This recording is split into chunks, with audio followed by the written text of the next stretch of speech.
My name is Betsy Hamilton, and I'm Director for Military Support Services at St. Philip's College. I'm also serving as the 2023 Chairperson for the 9/11 Remembrance Committee. Since the attacks of September 11, 2001, we have raised an entire generation who may now only learn about what happened that day through reading books, watching videos, through old social media posts, and from those of us who are old enough to live and remember what it was like on that day. We hope that by sharing our collective experience that you gain some additional understanding and insights of what it was like to be an American on September 11th, 2001. What was I doing when I heard about the attacks? I was actually administering an acuplacer or placement examination for military students at Lackland Air Force Base when I heard the news. My colleague had called from our main office on Lackland over to the computer lab where I was at to let me know that one of the towers had been hit by an airplane. It was rapidly followed up by another phone call about hijacks, and then another phone call about a second plane. And because of the time difference, we weren't even at 8 o'clock in the morning yet, and I realized immediately we were under attack as a nation. I had to release all the military students that were sitting there trying to figure out what was going on. I told them what I knew at the time. We didn't have as much smartphone action and social media going on in 2001.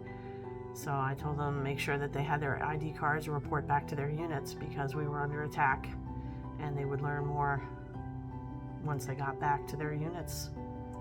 On the morning of the attacks, I called my mom, and I wasn't really expecting to get through because I was sure there was no way. Everybody on the Northeast coast was probably calling people, trying to find people, especially down in Lower Manhattan.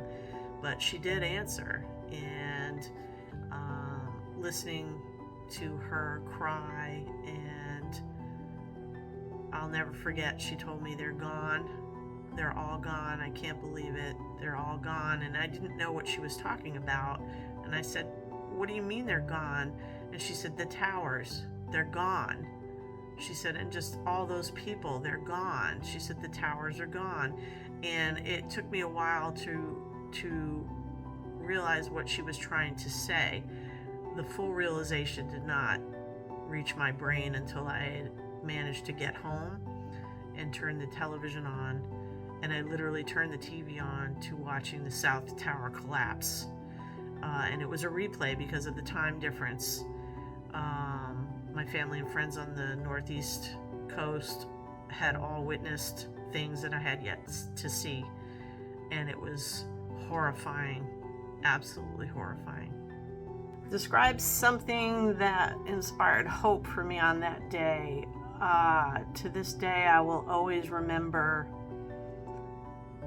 across New York Harbor and across the Hudson, white lines of foam from behind every watercraft known to mankind, personal, commercial, ferries, you name it.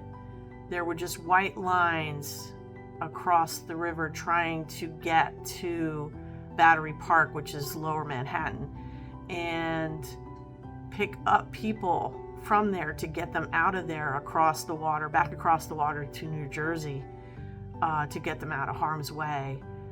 I just, for whatever reason, those lines of foam was hope and determination, and it just showed what it was to be an American on that day.